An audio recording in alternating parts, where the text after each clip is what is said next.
Again, here we are live, just trying to help kids and families out during this time. And we have a special guest with an organization from Safe Haven. And so we got two people who will be joining us today. And so if you guys want to briefly introduce yourselves and what Safe Haven Ministries is. Yeah. I'll talk a little bit about Safe Haven, and then I'll talk specifically about some of the programming that we do with youth and families. So Safe Haven is a domestic violence organization here in Kent County. We service all of West Michigan. We have an array of direct services that we offer, like support in creating safety plans, support groups, emergency safe shelters, and especially during the current time that we're in, that has had to change a little bit as to how we deliver those programs, but we are still up and operating. We're still able to offer virtual support to individuals and families that may be experiencing domestic violence, and our shelter's still up and running as well. Overall, though, Safe Haven serves all individuals that have experienced or are currently experiencing domestic violence. And that also includes youth as well. One of the things that we've been hearing in the community, youth might normally get support from school or after school programming, and that isn't necessarily there anymore. And so if youth are even experiencing teen dating violence, that's something that we can help support them in by them accessing our services virtually. My name is Maddie Rhodes. I'm the Prevention and Education Specialist at Safe Haven. And I work on our prevention team, which is really what directly deals with our community and is focused on prevention. And so some of that programming looks like our teen dating violence programming. We go into both middle schools and high schools, and we talk about what healthy relationships look like, some of the warning signs around teen dating abuse, as well as we do offer that programming for other organizations, youth groups. We also do support with faith community, with certain community organizations to directly support them, like HQ. And we also just recently launched our Gender Equity Reading Initiative, which focuses on a lot of good conversations, especially right now, through reading, and they come with guided readings and work sessions so that we can help facilitate those conversations from home. And while a lot of the time our work tends to be within the community, we are starting to adapt to what that looks like remotely, as this might be the future for a little bit. So make sure to keep updated on that as well. Thank you. So we'll move on to the first question. What are the biggest challenges teens and families are dealing with right now that you've seen? I think that across the board, these are really stressful and trying times for families and youth. There's a lot of loss that's happened. And I think it's really important to name that, particularly for youth that maybe didn't get to have a, very firm ending with their peers, with their friends at school, with maybe sports or extracurricular activities. And so I just think that it's just a really trying time for individuals, and it's important to recognize how hard that can be. I think as it relates to domestic violence and teen dating violence, we know that COVID-19 is not a root cause for domestic violence. Stress isn't a cause of domestic violence.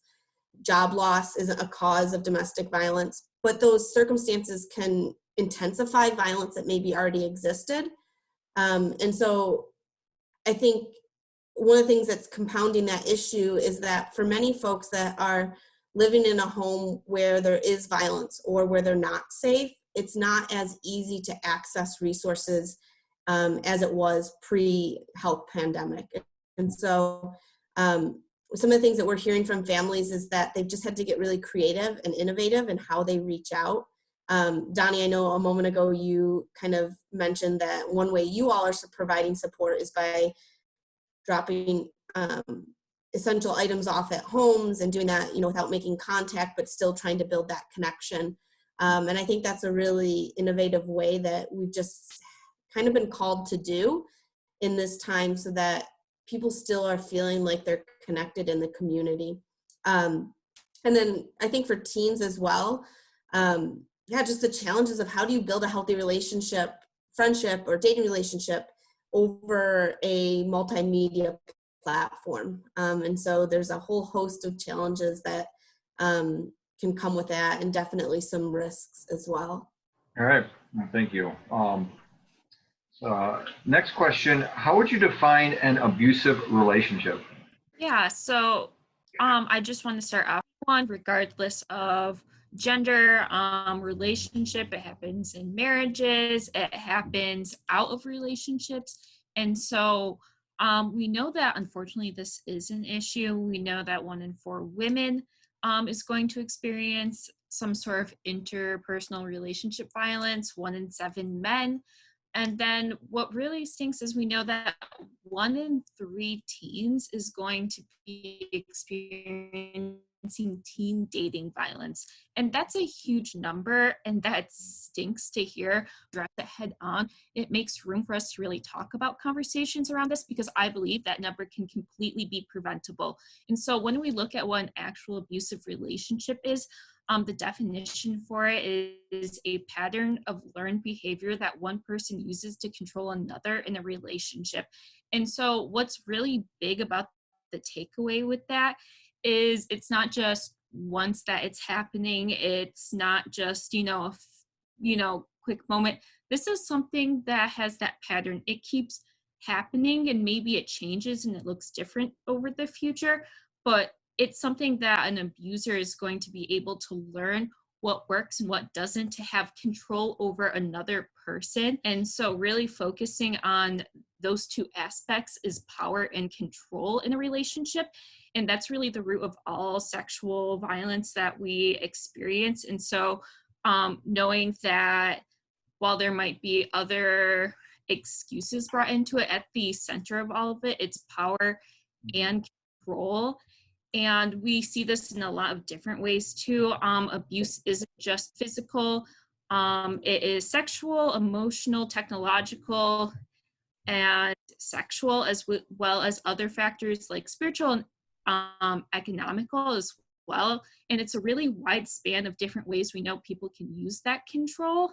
But I think the big thing we can take away from this is like regardless of like what has happened to us or what we have done, we all deserve healthy relationships, and it's on us to know that, but also make sure that we're aware of our own actions. And Thank you. What are some of the warning signs that point to someone being in an abusive relationship? We've talked a little bit about this in different spaces over the last few weeks, that especially in a time like now, it might not be as easy for somebody to reach out for help. And so oftentimes neighbors or friends or family may be in a situation where they are starting to notice troubling behavior. And so from like a neighbor standpoint, argument happening, or that witnessing both through the walls or through open windows, hearing or witnessing some indications that there is violence happening. And like Maddie pointed out, violence isn't just physical, it can be emotional and psychological. And so more so than just recognizing the warning signs, I think it's really important that our community knows steps that they can take if they do hear those things, or they do see some of those warning signs. And so some of the recommendations that we've been providing to community members is, how can you check in with a neighbor? Maybe even before this health pandemic, you had suspicions, or your neighbor has actually disclosed to you that they're experiencing violence. And so now more than ever, those check-ins can be really important. And they can be done in really subtle ways too, that we don't risk somebody's safety in doing that. So just checking in and asking, how are things going? Is there anything I can help you with? We've heard from our advocates at Safe Haven that getting really creative in how you create spaces for victims to have those conversations can be really important. So maybe going to a neighbor and saying, hey, I'm running to the grocery store. Do you want to come with me? And again, like there's limitations in that because of the social distancing requirement. But when you see those warning signs, trying to check in and really work against that myth that we often have in our community, or that social norm that we have in our community, that it's none of my business. Because it is. Domestic violence impacts well beyond the individual that's directly experiencing that. Yeah. So being mindful of that.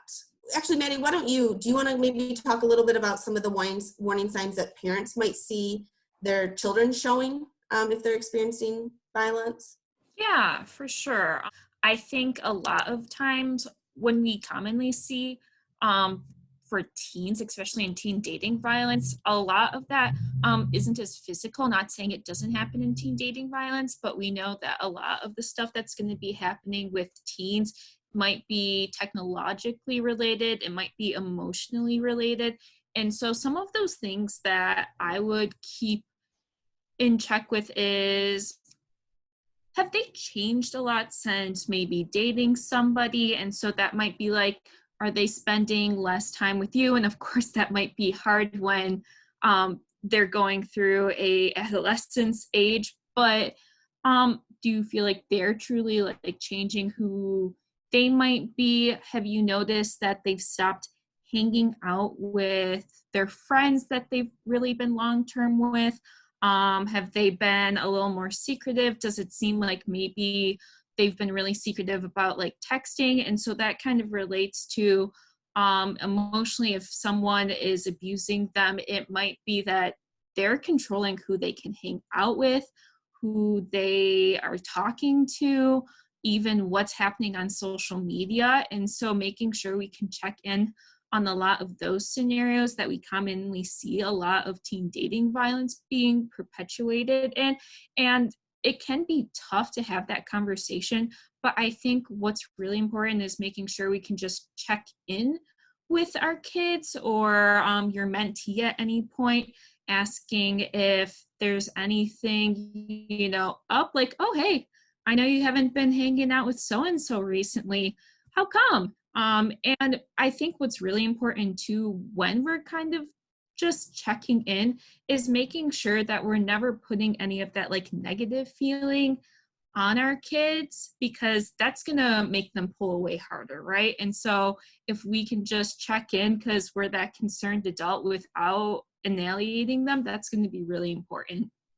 And I think one of the things too, May, that you alluded to that can be really important is those ongoing conversations. So if a parent or a mentor or even a friend has already recognized some of these warning signs, we're kind of almost, not to say that it's not important to check in then, but what would it look like to not have to have that conversation because we've been able to prevent that situation from escalating in the first place?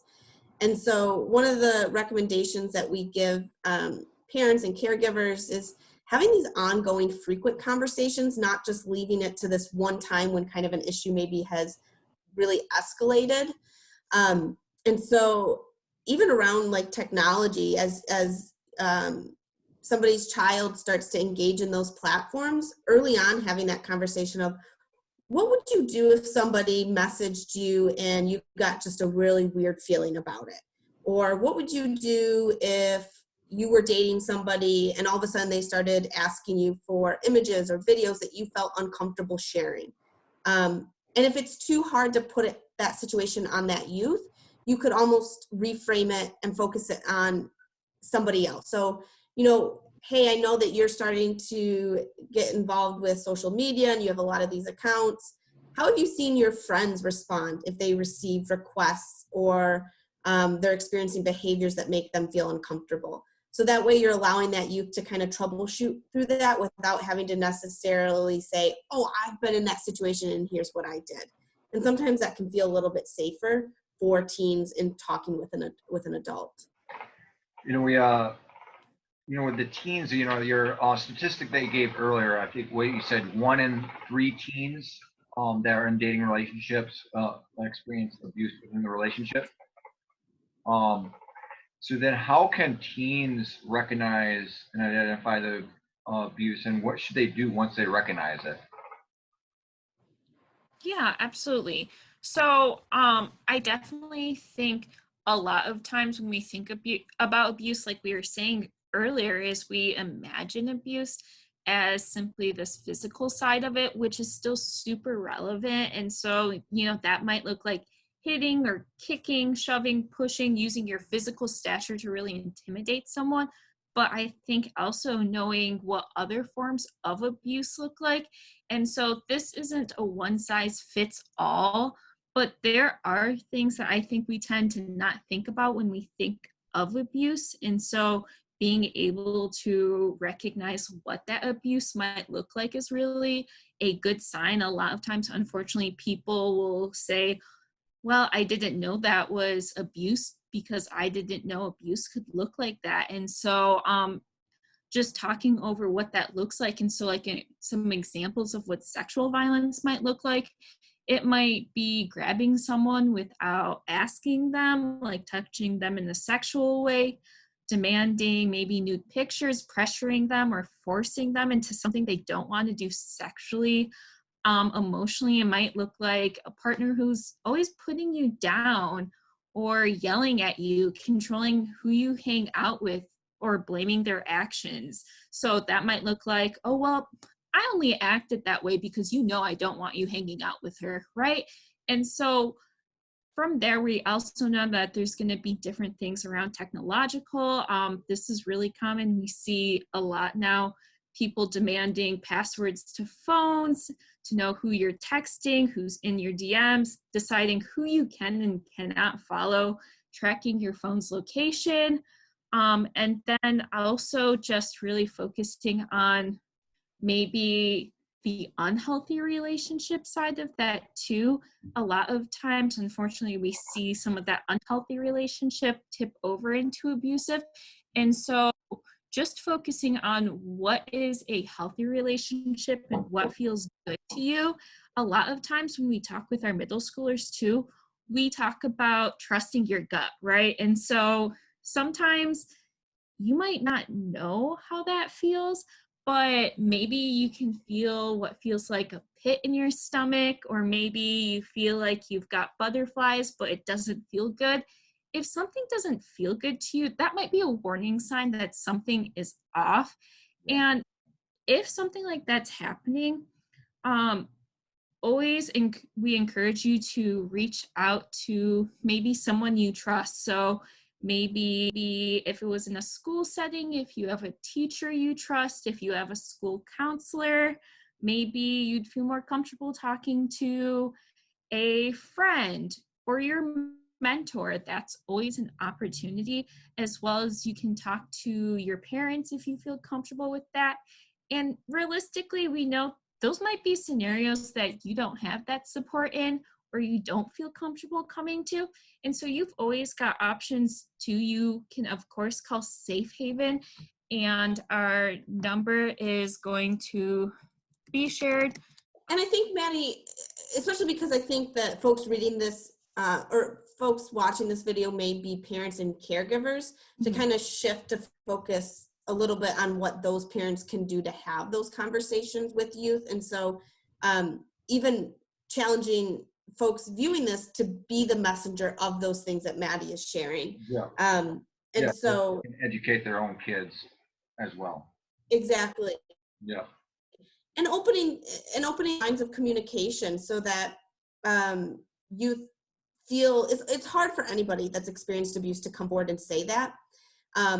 Secondarily, they're often not going to call it abuse. And so that point that Maddie made about like trusting your gut, I think if parents can empower their youth, their children, that if they have that gut feeling that something just doesn't feel right, that they can come to them and they're not going to get in trouble. That the number one goal would be to get them safe and help them, be safe in those relationships. Can be really important messages for parents or caregivers to share with children in their care.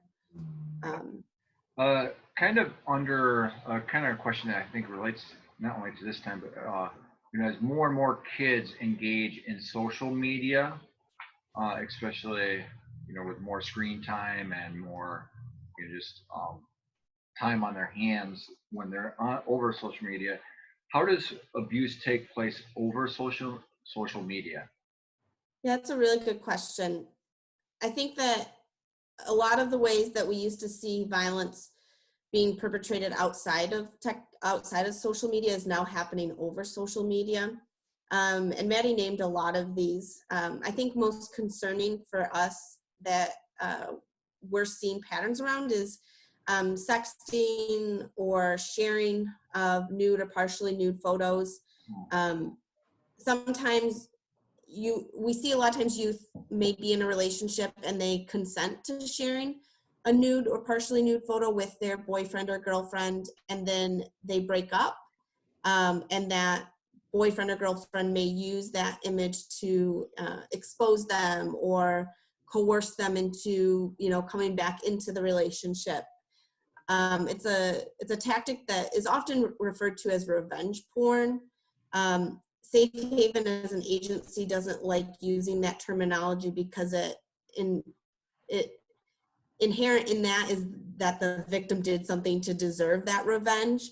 But that act of threatening or coercing somebody to keep them in that relationship by the use of spreading those videos or photos is something really common.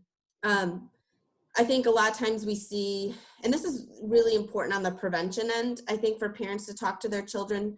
A lot of times bullying behaviors can sometimes lead to violence in dating relationships as well. And so having those early on conversations about, what does it look like to be respectful to somebody over a social media platform? Yeah. We hear from a lot of youth that there are a lot of mediums that people are using to engage in that cyber abuse or cyberbullying, like the creation of fake Instagram accounts. Sometimes they're called Finstas or spam accounts, and it's where youth will have it'll be a private Instagram account, and they'll have maybe only a handful of followers, but they'll make fun of or expose somebody and kind of share those messages around that smaller group, totally unbeknownst to the person that is being victimized. Like social media. Yes. Yeah. And so I think some of those prevention conversations too can look like, how do we talk to youth about what are some of the risks and what are some of the consequences if you engage in those behaviors? When we're in high schools and middle schools, we have a kind of some checklists that we ask youth to just evaluate with their own social media accounts. For example, are they private? Are they sharing their location? A lot of times individuals share selfies on different platforms and they don't realize that that platform isn't scrubbing or removing the GPS coordinates of where they were when they took that photo. And so in the wrong hands, that can be really dangerous because, if they took that selfie in their house bathroom, all of a sudden now their location could be shared with somebody that they probably wouldn't want it being shared with. Yeah. So parents, asking their teens, who can see your accounts? Who do you follow? Asking them, what are some of your boundaries you set and who you allow to follow you? For example, if somebody has a really just random account name, maybe it's just a bunch of jumbled letters and numbers, and they are following a ton of people, but they don't have any followers. That potentially could be a warning sign because we see it. It's really common. It's probably one of the most common ways that we see teens experiencing violence is over social media accounts like TikTok and Facebook. Not Facebook so much with younger youth, but college age, maybe Instagram, Snapchat, things like that. And I encourage you just to reach out to your youth, whether you're a parent or a mentee, because a lot of times we open up this question to our kids and they already know a lot of the times what a bad account looks like. And they teach us stuff about this every time. And so they, for the most part, are always really knowledgeable about what a good account looks like, what a bad account is, and just making sure that you guys can have that conversation so you know that if something were to make them feel uncomfortable around that stuff, that they can come to you about that. I think, unfortunately, a lot of the times, and that's on us, older generations, we don't get social media as much. And so kids sometimes feel like coming to us around social media, we're not going to get it, or we think it's the end all be all. And so really knowing that social media can still be a cool and awesome tool to use, but if there's something that's not making you feel uncomfortable around it, it's okay to come to us as well around that. Yeah, that's a really good point, Maddie. A lot of times folks don't realize that our 24/7 hotline is available even for parents or caregivers to reach out if they need some guidance on how to support their teen. You don't have to be the individual that's in crisis or in a peak of a crisis situation to utilize our services. Final question, because we are a mentoring organization, and hopefully, our goal is where the mentors can also be another trusted person that kids can go to. And so, what advice would you give our mentors approaching this subject with the kid? And I think you guys kind of already covered it with like how parent and how people approach it, but any other pieces of advice that you'd give to our mentors? I think the only thing that sorry, something's showing up on my screen. The only thing that we would recommend that maybe hasn't been talked about yet is how can mentors engage in prevention? So how can they work with youth to prevent violence before it ever happens? And one of the most effective ways to do that is to model healthy behavior and to encourage youth to challenge norms that lead to violence. And so like, let's say you have a bunch of youth together and you notice that somebody is, I don't know, I'm going to use something simple, telling a really sexist joke. How can a mentor in that moment, instead of just saying, hey, that wasn't appropriate, how can they empower the youth in that space to use their voice to challenge that youth and say, hey, dude, like that wasn't cool, or hey, that wasn't funny. I don't want to hear jokes like that. And obviously I'm using a really simplified version of that, but encouraging youth to use their voice. And so as a mentor, speaking into that person so that they do have the confidence, that they do have that self-realization that, wow, I can impact my community and I can make change. And I think that's one of the most organic and powerful ways that mentors can create healthier and safer communities for the youth that they work with.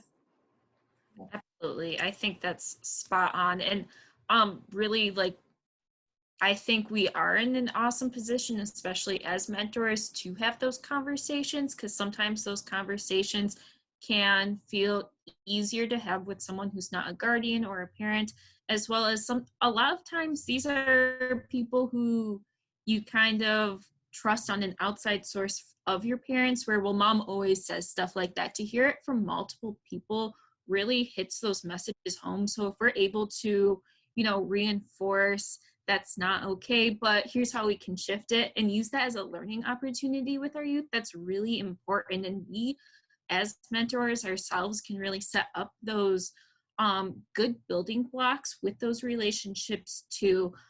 We can talk about what maybe healthy relationships look like and what do our boundaries look like, right? Like maybe you're hanging out with a group of kids with your mentee and you notice that someone keeps touching them or bugging them and it's clear they're not in their space. How can you help teach both parties like, hey, we've all got boundaries, it's not cool to break them, but also like, how do we know what our boundaries are? And we can talk about consent and just like all of these awesome building blocks that just play into how we can be better young adults together. Yeah, really appreciate your guys' time. Just kind of final thing, how can people get a hold of Safe Haven, or are you guys on social media, or kind of what other platforms you guys are on, and how can people maybe reach out to you guys if they are recognizing that there's some signs that there might be an abusive relationship or there's abuse and kind of around that they're noticing? Yeah, so now during the pandemic and post, kind of when we're back to whatever normalcy will look like, couple different options. A 24/7 hotline, so 616-452-6664, 365 days a year. Okay. They can always message us over Facebook. We we have advocates monitoring that account.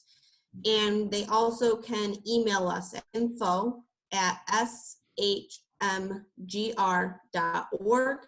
And that's an encrypted option, so we will maintain confidentiality if they message us that way if it isn't safe to call. And then as well as we do have a Facebook, and it's Safe Haven Ministries, and that we have a messenger option if you feel more comfortable reaching out via messenger, as well as we're constantly putting out just different posts around everything from self-care to coping strategies to other resources for survivors, as well as we do have an Instagram, which is Safe Haven GR. Really appreciate your guys' time, and hopefully when this ends, we'll have you guys out to talk with the youth themselves in person. Yeah, we're looking forward to it. Yeah, absolutely. Thank you so much for having us. Yeah.